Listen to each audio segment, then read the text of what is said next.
right before lunch. As we mentioned, this is our most technical panel. You are going to work up an appetite. So get those notebooks out. We are going to get a little deep here on the how.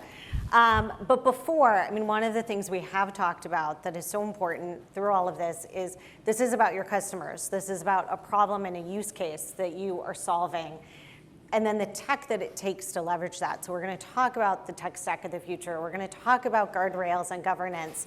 But what I want to start with is the problem that you're trying to solve. So Azita, I'm going to open it up to you first. You work with so many large and small retailers and brands working with NVIDIA and AI in retail in particular. You also wrote a fantastic article. If you guys are not familiar with it, Google it. Azita wrote this article on e-commerce in particular and use cases that generative AI can help with today. I'd love for you to walk us through some of those practical use cases that you are encouraging retailers and e-commerce companies to explore. Sure. I mean, when I talk to chief digital officers of retail companies, really what they want to know is what's going to make the biggest impact, right? And today what we're seeing in generative AI, the first and foremost is what you guys at Lumen just showed a couple of hours ago, which is the sales advisor, right? But really combining that with Customer 360 to provide hyper-personalized search and recommendations. And if I'm Azita and I never wear black, don't show me a black dress, right? Because Azita likes color, or make it personalized based on what I've bought in the past and what I've liked and everything else. So that's certainly one of the top use cases, and delighted to see that Bloomreach has that added.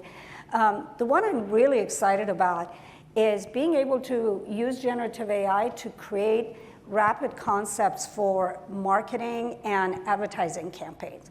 And that's basically being able to take images of your products, videos, and even 3D photorealistic rendering of your products, and being able to rapidly do concepts of marketing campaigns and ads with different backgrounds. And I'll talk more about that a little bit later with images from Getty and so forth.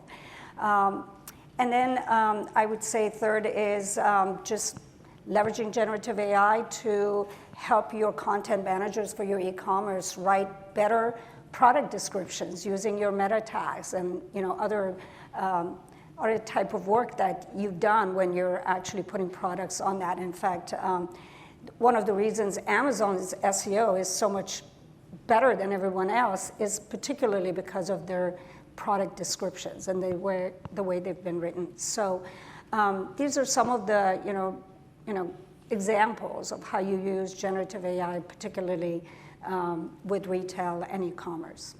I love those because I think that one of the things we've talked about certainly is customer experience, but you're also hitting on some things that help with the cost structure of e-commerce and retail. It is so costly actually to get some of those images and do the production work, and now you're talking about text to imaging.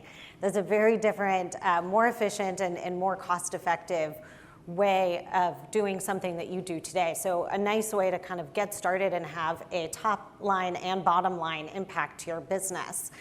Sun, I wanted to see if you could elaborate a little more. We saw the conversational search this morning, but when you think about e-commerce use cases, and you've been thinking about this for a long time at Bloomreach, what are some of the things that come to mind for you when we are talking about leveraging LLMs in e-commerce? Yeah, so as we saw earlier this morning, I think the first and foremost use case that we started digging into is this idea of conversational commerce. And part of the journey of a seeker, as Raj mentioned, is about finding what you're really looking for, right? And to be able to do that, you need to extract a lot more information from the human that previously we weren't able to do because all you had is a simple search box out there. So now with conversational commerce, and that is powered by generative AI, we're now able to get all of that information to a computer system that we can then use to go and help them find what they're actually looking for. So that's one very clear use case that we've started digging into. But as we also saw with the Lumi demo earlier, we've also looked into how we take our existing products and just enhance them to make them much better. right? With respect to hyper-personalization, the recommendations capabilities that Azita talked about earlier, and with respect to just basic search relevance. How do we do with better long-tail queries to understand, if you type, I'm looking for a wine to pair with my chicken tikka or something, that our search engine would be able to actually go find those for you by leveraging the powers of large language models. Awesome. Well, and hopefully in the future we can just say, warm, welcoming living room. Or smart living room instead of particular attributes with these use cases. So you guys have heard use cases pretty much all morning. I want to dive a little bit more into how do you power those? How do you make those happen? And so the tech stack of the future, there are a lot of companies looking to leverage LLMs in their e-commerce experience, or maybe thinking about their back-end operations. We've got lots of areas we can explore, from foundational models to chain modeling, all of that. Zan, as you were looking at building this out, how do you think about, what's the methodology or framework you think about for the end-to-end tech stack that we need for these use cases? Yeah, now we have to constrain this context within, I would say, one particular use case. So I'll just put it in the context. So it's not a one-size-fits-all. No, it's very broad in terms of the models and the tool set, the frameworks. There's just so much out there, right? And I think the best thing to do for us is to just talk about something like Clarity, this conversational assistant that we built. So the question here is, what is the main elements of the tech stack that you will be able to need to build something like this? Well, as you all know, the thing that powers it at the very bottom of this layer in terms of the software is the large language model. Large language model is a type of generative AI, but there's also other types of generative AI. But for this use case, it is one that is most important for us, right? And large language models now can come with many varieties. So you can have proprietary large language models like GPT, which is offered by OpenAI, as well as PaLM, offered by Google. And you can also roll your own based off of Llama 2, that is an open source model that Facebook released, right? So there's a methodology in terms of the language model, and then there's the tool set that you need to potentially to be able to use the large language model.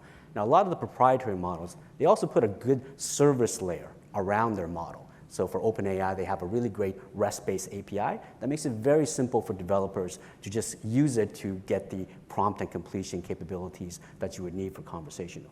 But at the same time, if you want to leverage open source, then you need to think about, well, how do I deploy this on a public cloud? And that's where you'll go into looking for other frameworks, for example, NVIDIA's Titan service or server.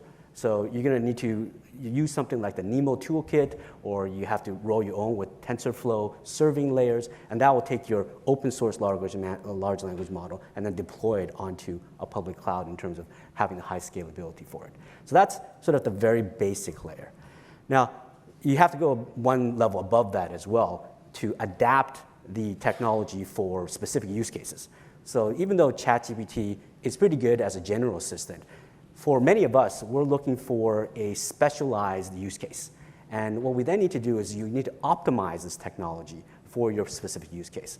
So it's going to be a difference between having a conversation with ChatGPT versus having a conversation with, let's say, like a tutor. If you want to build a tutor for your child's education, you're not just going to want to use ChatGPT off the shelf. You're going to need to adapt it to be able to optimize it for that kind of conversation. And in our case, what we're building is a conversational shopping assistant. So there, we also have to layer an amount of adaptation on top of this technology to get the final result that we want. On that front, there's two, I would say, main methodologies to look into. The first one is with respect to tuning the model itself, right? Now, these large language models, what they really are is just probability distributions.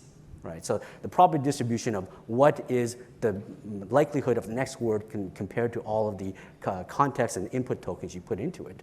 Now, if you want to change that, then what you have to do is do something called fine tuning.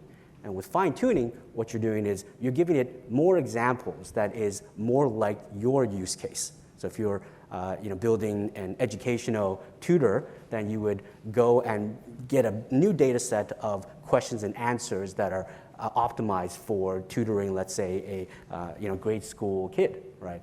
So that requires a bunch of offline technologies in terms of data labeling, and the pipelines to go and train it. Then you're leveraging things like TensorFlow and PyTorch and Keras, and also again going back to NVIDIA's NeMo framework, a lot of toolkit things that NVIDIA provides that you can use to go and optimize that particular training.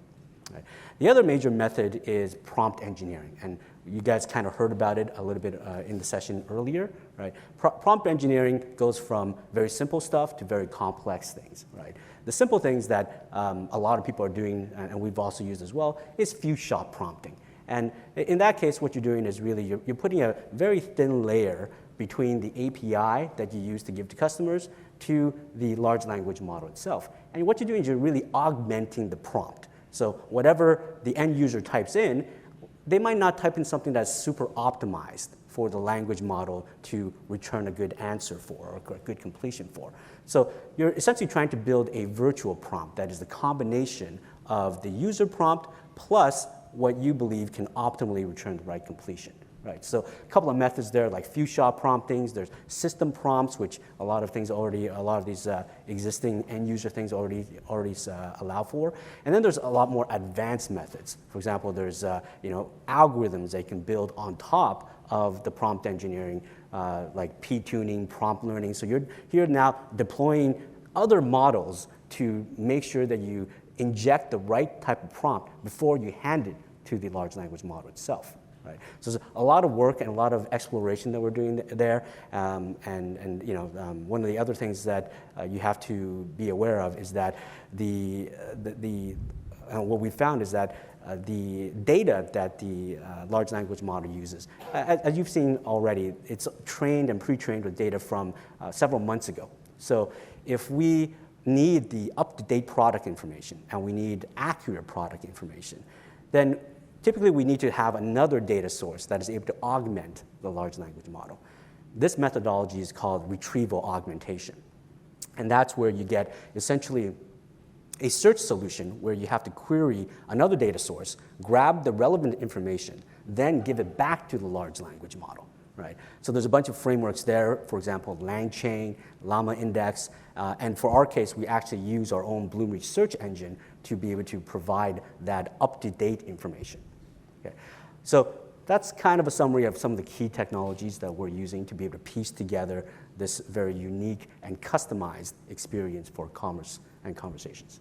Is that all? That's all we need to do? To build this? All right, fantastic. I mean, the great comforting thing about that for me is it's a lot of depth of thinking that when you worry about your customers and I'm putting generative AI in front of them and what's it going to tell them? Well, with all of these different pieces of the puzzle, you actually can build guardrails around it. You can ensure that your customers are getting real-time data or up-to-date data, and it's not just whatever we were trained on for 2021 or 2022 information.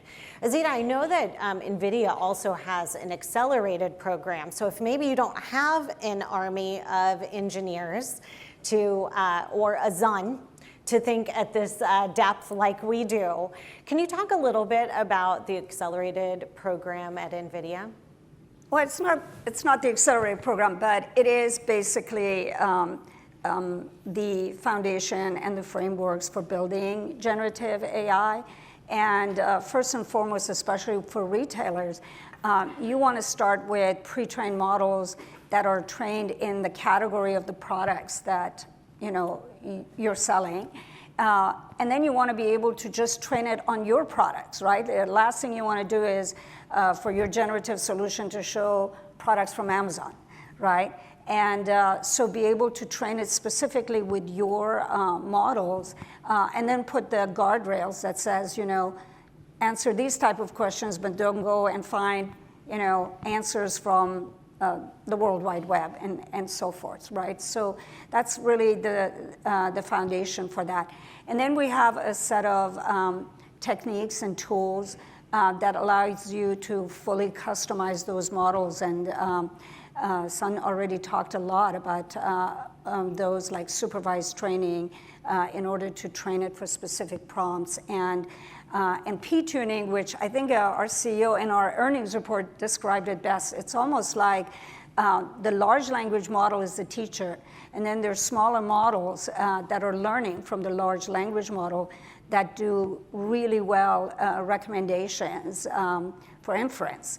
And so those techniques allow you to build a generative AI model for large language models that allows you to really be able to provide recommendations that, or whatever it is that you want generative AI to do that's very specific to what you want them to do, because you're training them specifically on your data and the type of prompts that you want it to be able to answer.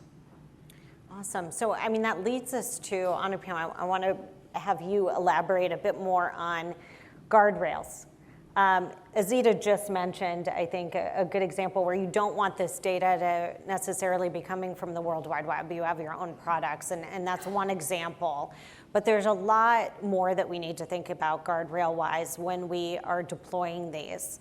How do you and TruEra think about guardrails, debugging, monitoring the generative AI systems? Yeah, that's a great question. And maybe I'll begin with an example that connects back to the conversation around search being such a central use case, and then a second use case, which is around this interactivity with planning oriented, where you ask a simple questions, make a warm living room for me, and then you go back and forth a bit, and some of the challenges that arise here. So when Anthropic released Claude 2 a few weeks ago, we went in and asked Anthropic, who are the founders of TruEra? And it put my name, one other PhD, and an operator. So it did what it was supposed to do really well. It produced plausible-looking, reasonable text with some of the characteristics that you expect in a founding team that will be a successful company. But it made those other names up. It missed, most importantly, my co-founder and CEO, Will, who's over there, one of the original Bloomreach people, who is perhaps the most important person on our team. And that's one of the most important things about using LLM-based applications in search, that it will make stuff up because that's what it's trained to do. This is generalization. Machine learning has been doing this for decades. We train models to generalize, not to memorize. So if we start using them in applications where we expect them to memorize, we will be disappointed. But they're just doing what they're trained to do. So how do you go around addressing that? And Sean was starting to get into that a little bit. One thing, the next step that you could do is have an additional knowledge base added to your application, into which you put in the information. So in the product search category, you would put in product information there. And as you know, in the tech stack, vector databases are starting to emerge as the primary way of doing this. Companies like Pinecone, Chroma, they're really growing through the roof because they're becoming an important part of this tech stack.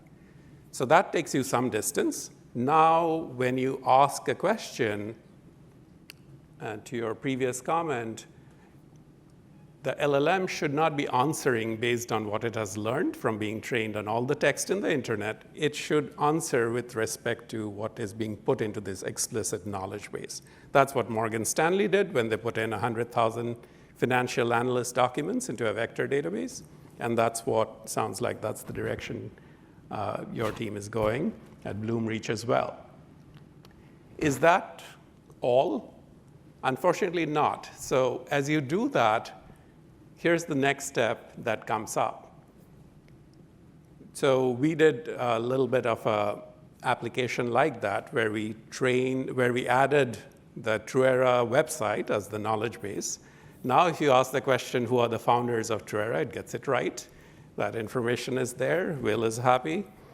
The next question that we asked was, who is Shayak? Shayak is our third co-founder and the CTO of the company. He has that other PhD. And now the answer that comes back is, oh, he has a PhD from CMU, was on Wall Street for a bit. And then there's a sentence in there that says, He also served on the Bank of England public-private forum on trustworthy AI. That's made up, but where did this come from? So as you start going deeper into the evaluation, and this is what TruEra does, and we have an open source library called TrueLens that you can go try out, or your teams. We wanted to look one level deeper into what is the source of that information? Where did it come from? So when we unpacked it, what we found is that there is this retrieval step. Now it's not picking stuff up from the internet, it is picking stuff up from that vector database. From that vector database, it picked up 4 facts. 2 of them were about Shayak, and that was part of the summarized response. The 2 other facts were about this other person called Shamik, who also works at TruEra, was formerly Chief Data Officer at Standard Chartered Bank, and was on the public-private forum with the Bank of England on trustworthy AI. So what happened here is that the way these large language models work, as many of you know, is that when it receives a word like Shayak or Shamik, it breaks it down into tokens. Shayak is not a real common English language word, so it probably got broken down into Shah plus Yak, which is a word. Shah plus Meek was the other person. And now these get translated into what are called embeddings. And in the embedding space, they're kind of close to each other. Now, one of the reasons large language models actually work well is because of this power of embeddings, where in conceptually similar, semantically similar things end up being close to each other. And so in the retrieval step, if you ask a question, show me products for, I don't know, high heel shoes, then many of those products will have some descriptions in that neighborhood. Their semantic is similar, and that's why it works. But it can also confuse people in the example that I gave you. So this is an example where in order to really catch these kinds of issues, you have to do that next layer of deeper evaluation, surface how throughout this chained application, you mentioned that earlier, the LLM is one part of it, but there's also the retrieval step, there's the summarization step. Across all of these steps, you want to unpack where things might go wrong, surface that, and then leverage that information to iterate and improve. So deeper evaluation to guard against these kinds of hallucinations is extremely important. The one other thing I'll touch on, and maybe this is one of the key takeaways, is what we are calling groundedness or factuality. When you ask a question and you get back an answer, is it correct? Is it factual? Or is it not?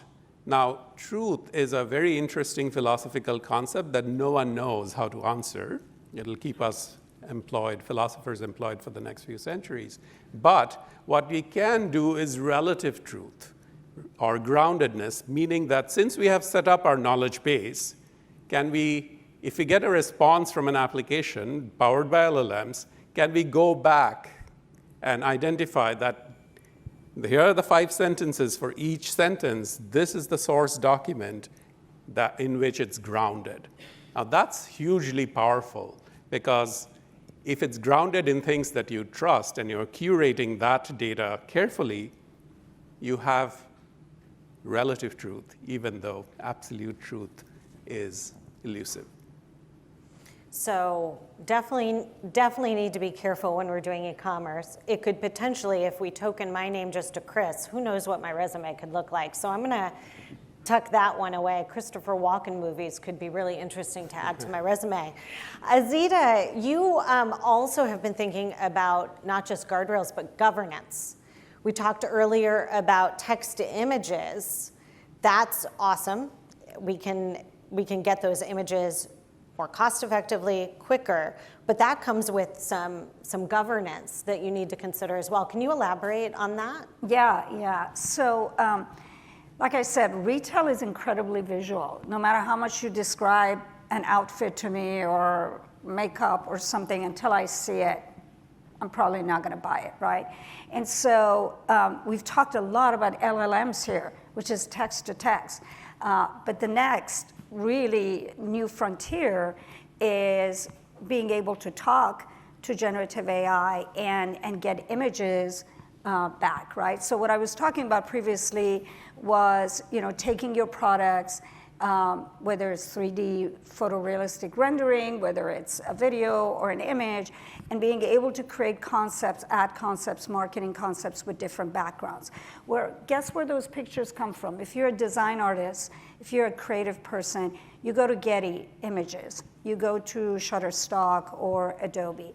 And so now what NVIDIA has done with NVIDIA Picasso, which is our generative AI foundation model for these type of generative AI solutions, is basically provided this foundation model to those 3 companies, and they're training those foundation models with their images and data.